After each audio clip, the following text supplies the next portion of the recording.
Think of all the noise you've heard about January 6th. Think of all the investigations. There's been no investigation but for Judicial Watch and now follow-on by Congress of the only official homicide victim and how that happened on January 6th.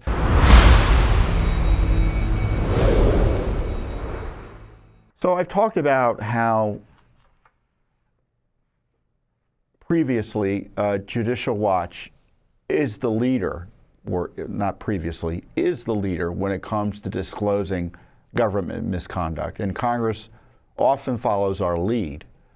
And to the degree they are able to uncover certain information, it's usually because they follow our lead, if not specifically on the issue, but our approach, meaning they've gotten much more aggressive in recent years, certainly the Republicans have, because the Judicial Watch shows there are many documents to be had, but you've got to be insistent about getting them. And that's what we do effectively through our Freedom of Information Act and our other investigations. On one of these important issues, the Ashley Babbitt killing, Judicial Watch has been the leader.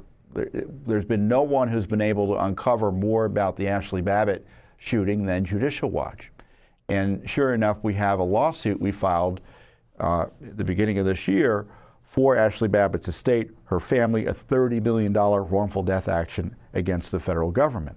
And this comes after several years of exposing more details of the shooting death of Ashley Babbitt that was it was so wild in terms of what happened that day. I see that video and it just makes me so upset to see that Lieutenant Byrd popped out, ambushed, and shot her. Let's play that video of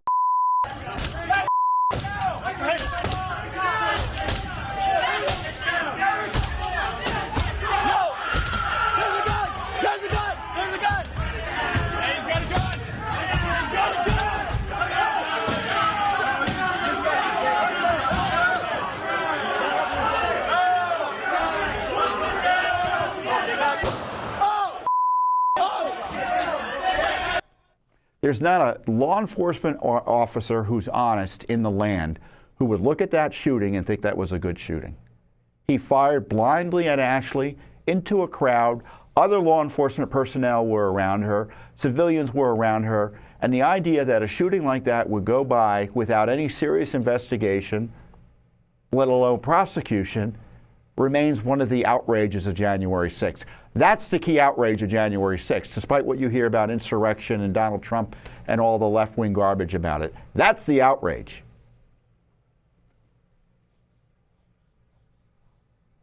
And finally, years after Judicial Watch got key information, and almost a year after we'd sued over this, Congress started this week releasing some more information about the shooter, Lieutenant Byrd, who, by the way, has been promoted to captain.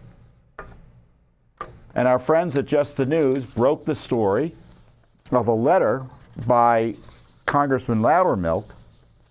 The headline from the Just the News piece is "Cop who fatally shot January 6 protester has lengthy disciplinary record that includes gun incidents." And the story is based on a letter written by Barry Loudermilk, who was investigating January 6 for the Republicans in Congress. And he uncovered some pretty astonishing stuff, some of which Judicial Watch has already uncovered, but they provide additional details about related to Byrd's disciplinary record and prior conduct. And when you hear about this letter, and I'm going to read it in some detail, you're going to wonder, why is he even allowed in the Capitol, given how dangerous a person he seems to be? The letter's dated November 20th. So it was just filed earlier this week. It was sent to the Chief of Police for the United States Capitol Police by Loudermilk, Chief J. Thomas Manger. You can see there, Manger or Manger, I don't know how it's pronounced. So I'm going to get into the heart of the letter.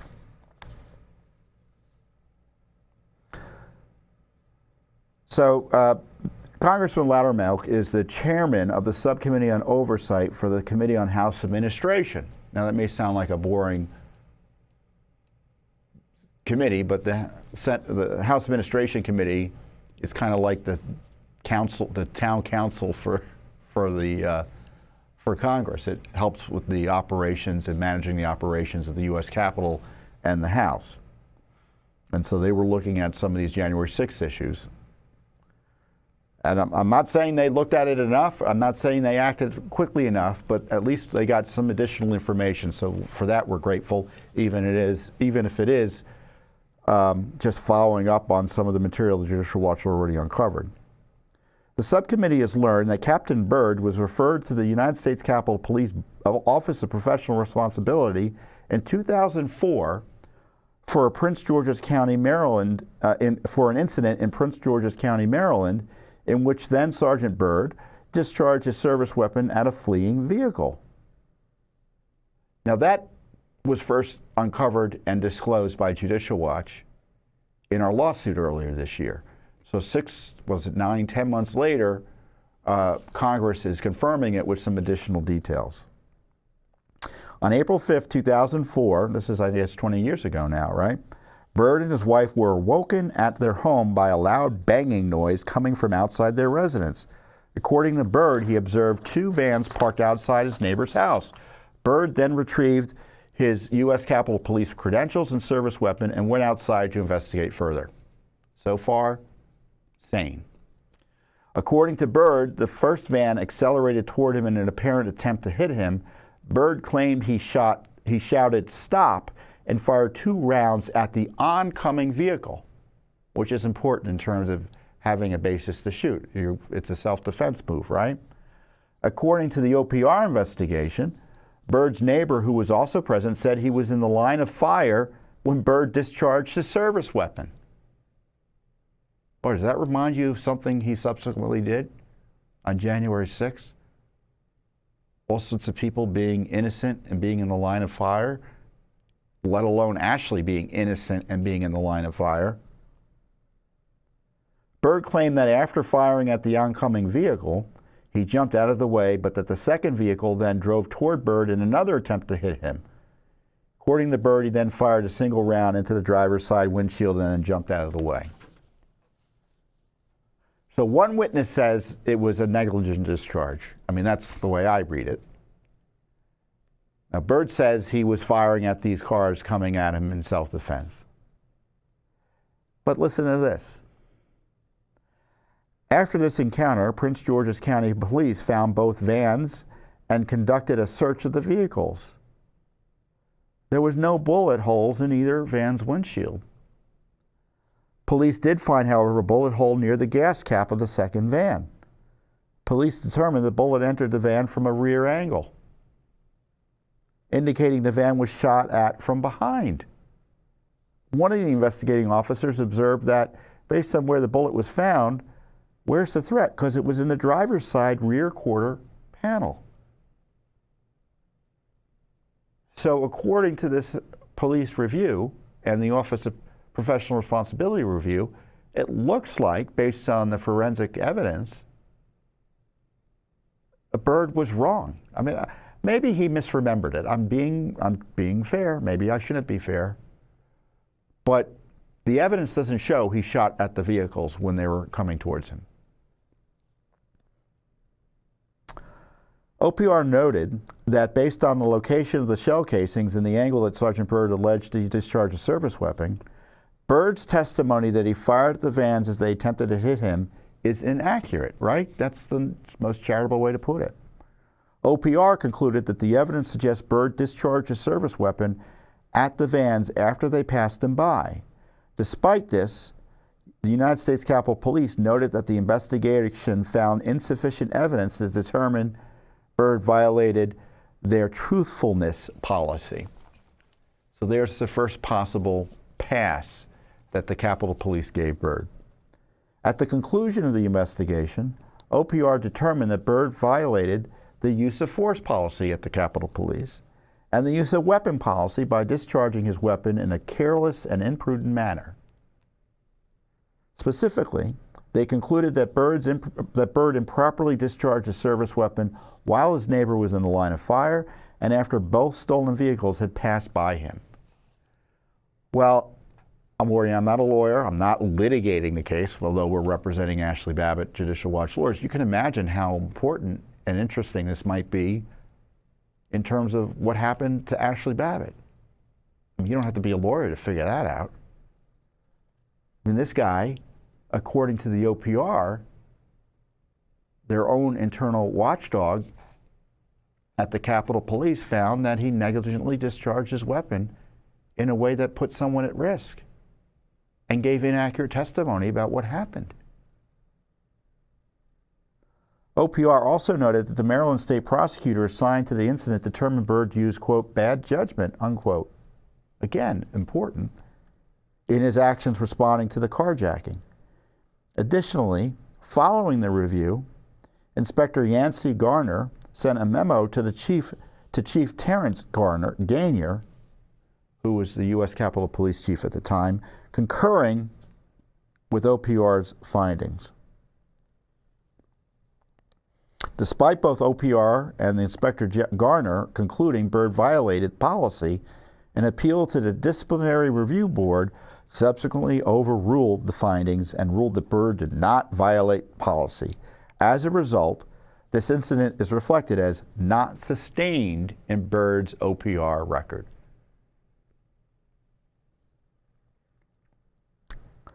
In 2015, this is another troubling incident. Then Lieutenant Byrd, so he's gotten promoted from sergeant to lieutenant since 2004 through 2015, was referred to OPR for an incident involving a verbal altercation in a high school football game in Montgomery County, Maryland. In Montgomery County, if you think of D.C. as a little bit of a diamond, right? Montgomery County is up in the northwest quadrant, a big county north of the district. The biggest county, and I think it's the biggest county population-wise outside Baltimore, maybe bigger than Baltimore, I don't know. But it's a big county. Montgomery County Police Department assigned at least 2 officers to provide security at that game to prevent spectators from walking onto the field and ensure visitors remained in the stands. Shortly after the start of the game, Byrd approached one of the officers and asked if there was another officer stationed on the other side of the field, stopping spectators from walking on to the field. What business of it is his, how the police are being deployed? Wait till you see what he did, or is alleged to have done, right? After the officer informed Byrd of his responsibility to keep spectators off the track, Byrd reportedly became argumentative with the officer and began yelling profanities at the officer, calling him a piece of sugar.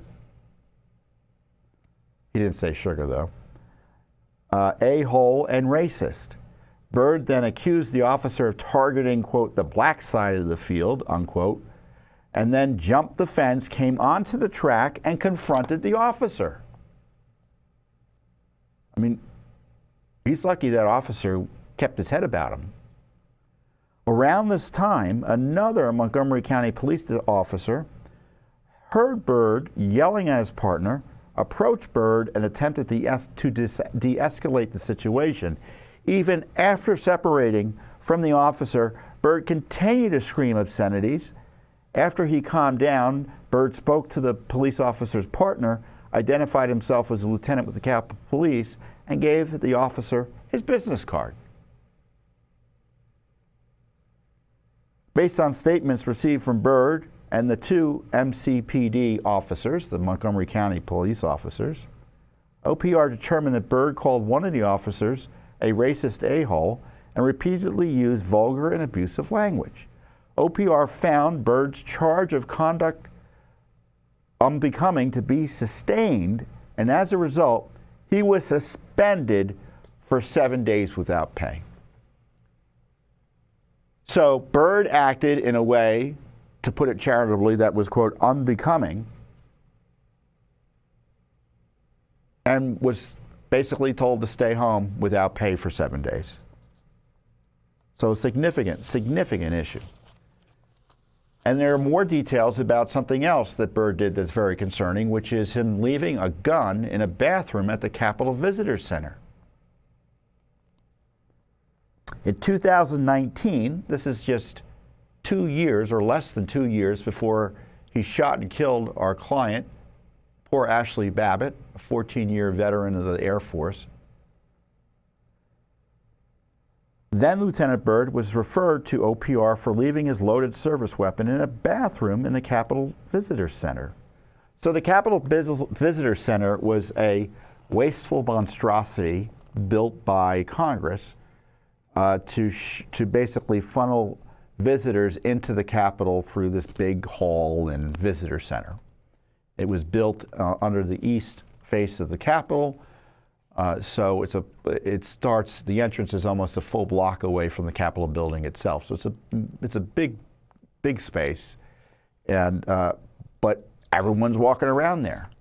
If you're visiting the Capitol as a tourist, you enter through that area, and all those restrooms are widely available to the public. I was just there a few weeks ago.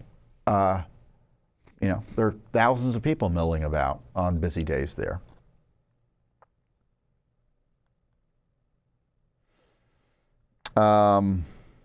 At the time, then Lieutenant Byrd was the commander of the House Chambers section of the U.S. Capitol Police, responsible for ensuring the House Chamber was adequately patrolled.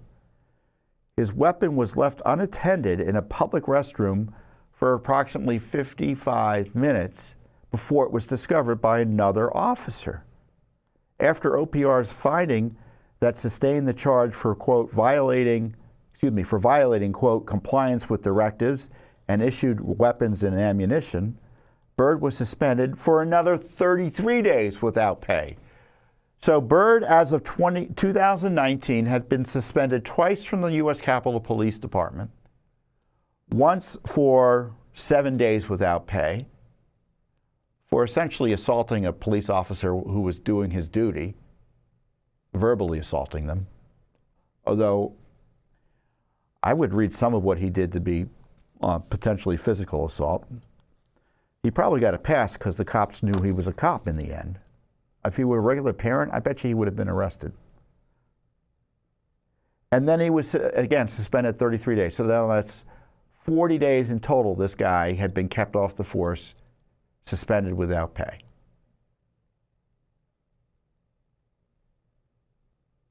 And if that doesn't make you think that maybe he shouldn't have been even in the position to shoot Ashley Babbitt, I don't know what would. I mean, those of you who are in law enforcement or even in the military, I mean, to be punished like that, it's pretty unusual. You know that. But it gets worse because there were more issues, but the records are missing. According to Barry Loudermilk, Capitol Police records indicate 3 additional OPR referrals against Byrd. However, the records related to those investigations are reportedly missing. And Byrd calls it disappointing. I would call it something else.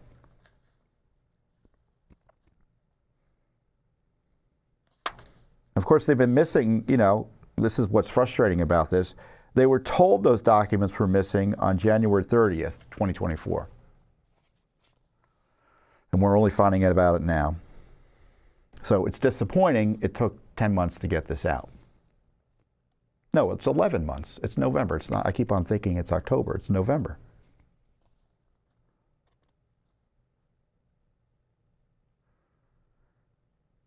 And then what happened after the shooting? You're going to be infuriated. As Loudermilk writes, in addition to the decision to promote Byrd despite his disciplinary history, I also have concerns about the decisions the Capitol Police made with respect to Byrd after January 6, 2021, when he needlessly shot and killed our client Ashley Babbitt. For example, following January 6, the Capitol Police provided Byrd with an unrestricted $36,000 bonus as part of a retention agreement in August of 2021. It was almost like a reward, wasn't it? But listen, it's unclear if Byrd even signed the retention agreement. And the U.S. Capitol Police offered all other officers, including those who suffered physical injuries on January 6th, significantly smaller retention bonuses. The U.S. Capitol Police bulletin obtained by the subcommittee indicates that around the same time Byrd received his retention bonus, Other officers were offered only $3,000. So this guy shoots an unarmed woman blindly who is in a crowd, and he gets a retention bonus of $36,000. Other officers are significantly injured that day, and they get only $3,000? Who does he know over in the police department or in Congress to allow this to go on? I bet you Nancy Pelosi had something to do with this. I mean, it's so egregious that only the speaker or someone around her got this done. That's how I feel about it. I'm just speculating, but in June 2022, almost a year after Byrd received his retention bonus, U.S. Capitol Police offered officers an additional $8,000 retention bonus, $8,000 retention bonus. And it's not clear if he already got those bonuses. So if he got those bonuses. So it's possible, according to Loudermilk, he didn't just get $36,000. He might have gotten as much as 36 and 3 is 39 and 8 is $47,000.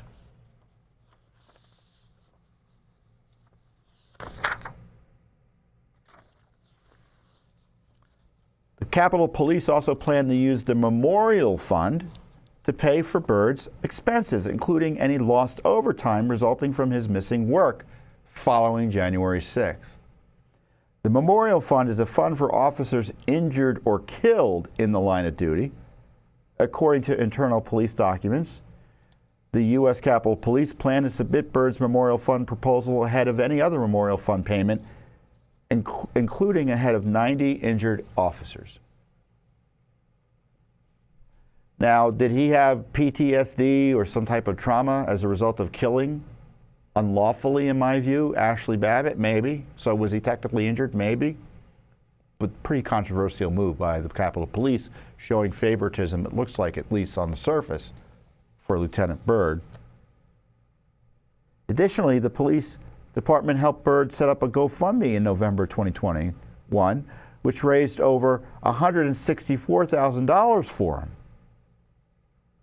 Capitol Police ultimately decided not to formally propose a payment to Byrd from the Memorial Fund after his GoFundMe raised significantly more money than Byrd would have received from the Memorial Fund. So thankfully, well,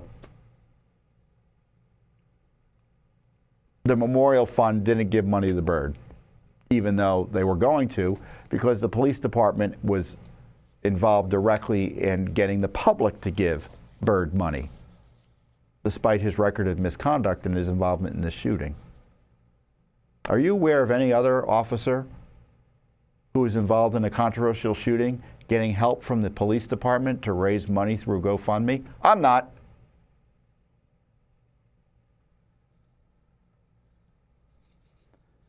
The Capitol Police also spent $21,000 on security upgrades on Byrd's personal home.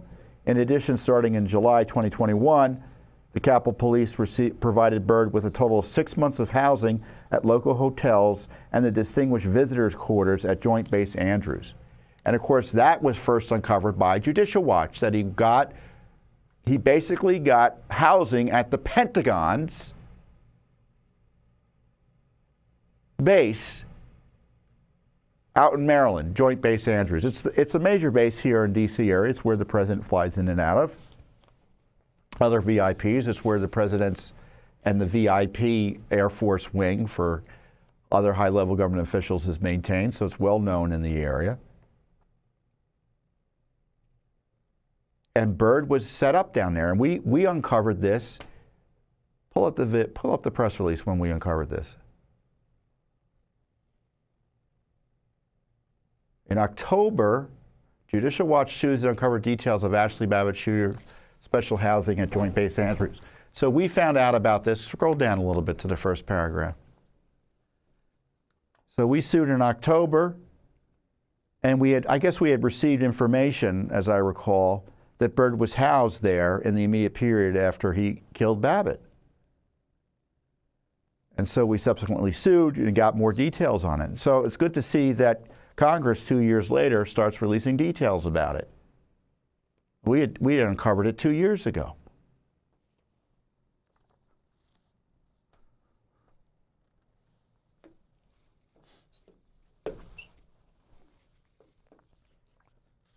In addition, Byrd also had a dignitary protection detail from the U.S. Capitol Police when he left the secure base. On at least one occasion in September of 2021, the security detail escorted him to a cigar lounge where he stayed out until 1:30, necessitating extended DBD coverage, security detail coverage.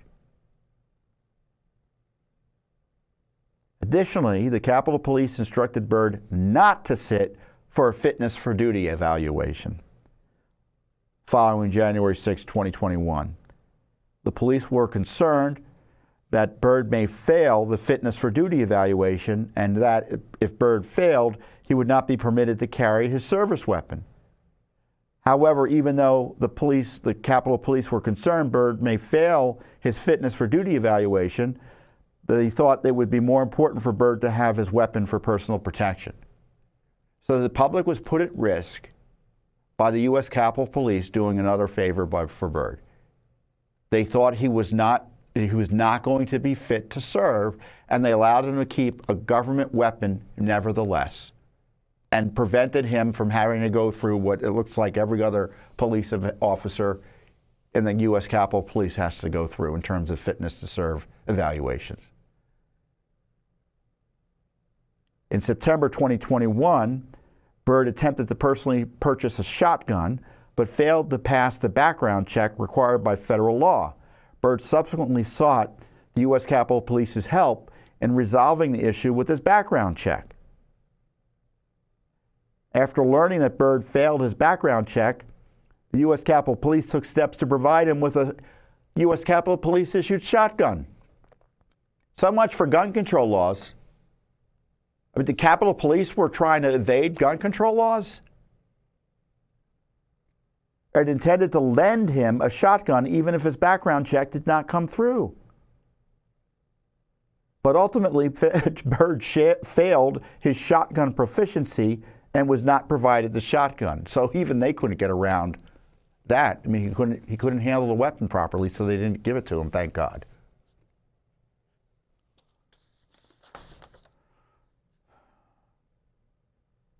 And then it looks like he was working or not working and still getting paid. Shortly after January 6th, they placed Byrd on administrative leave and ultimately removed him from administrative leave at the end of June 2021. So he was on administrative leave from January after he killed Ashley Babbitt. No benefits to the family from the government, right? But the cop got benefits. He got time off for 6 months.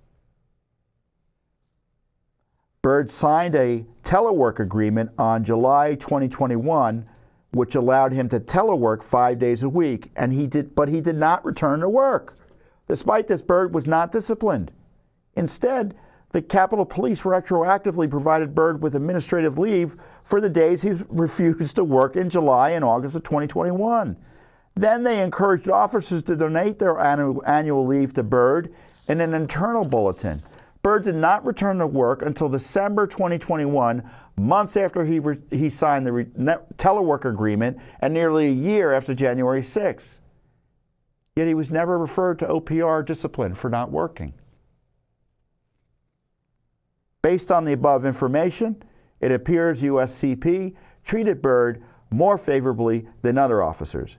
However, it is unclear why they took these actions. This subcommittee is dedicated to ensuring, et cetera, et cetera, et cetera. So they want more questions. They want more answers, including how the heck he became a captain. Now, I normally don't spend as much time as I did reading government letters like this, but you're not going to hear this from the media. John reported it, and John Sullivan reported it in Just the News. But, you know, think of all the noise you've heard about January 6th. Think of all the investigations. There's been no investigation but for Judicial Watch and now follow-on by Congress of the only official homicide victim and how that happened on January 6th. Ashley Byrd is the only official homicide victim, meaning the only victim that authorities have found died as a result of a homicide. I love that picture of Ashley. That's another nice one. Her husband, Aaron, is a widower. There he is there with her. Her mom is out all the time trying to help the January 6ers in prison while advocating for justice for Ashley, Nikki.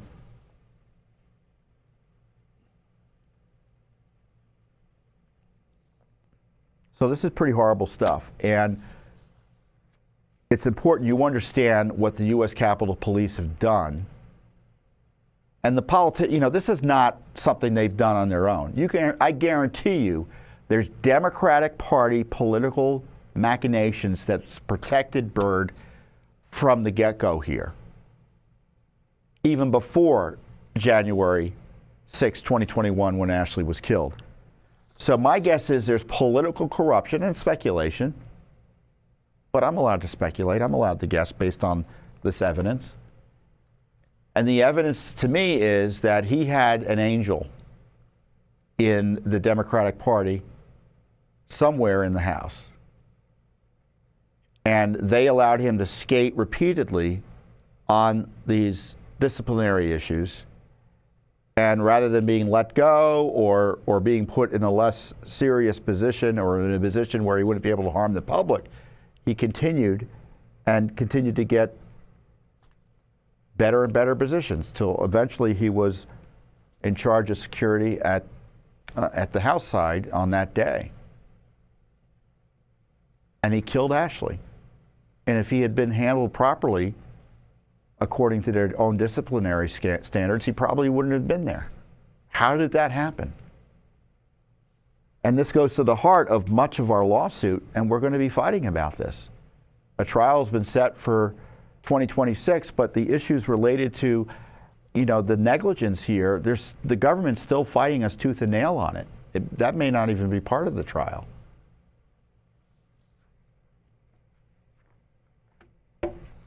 So I think I've done a public service, and Judicial Watch has done a public service just by telling you about a letter from Congress. So the next time you hear about January 6th, think of Lieutenant Byrd firing wildly at fleeing cars. Think about Lieutenant Byrd using racial epithets against a police officer at a football game and getting punished without pay for 7 days as a result. Think about him leaving a gun behind in a public restroom and getting punished 33 days without pay as a result. And how the heck this guy was in a position to kill Ashley is just unbelievable to me. And thankfully, Judicial Watch has this case right now. And of course, the Biden people, if it were anyone else, if the politics were different, because we've seen it in big cities, that the victims of police shootings, and there's controversy around the police shootings, the cities never even fight the cases. Here, this case is being fought tooth and nail by the Biden people, the Biden Justice Department. So the question is, will there be a different approach by the Trump administration? I hope so. Because Ashley Babbitt deserves justice. Her family deserves justice. And the truth needs to be vindicated. And I think there's a public safety issue related to Lieutenant Byrd's activities on the Capitol Hill Police.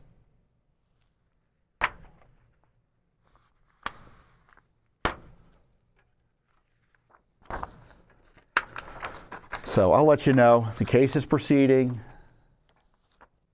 We've got hearings and other matters coming up, so we're going to be in discovery, meaning taking evidence and testimony soon. I think we already are in discovery. It's just a question of when we get the documents and when we're going to be able to take testimony. So stay tuned. So what do you think? Is it an important case? I think it is.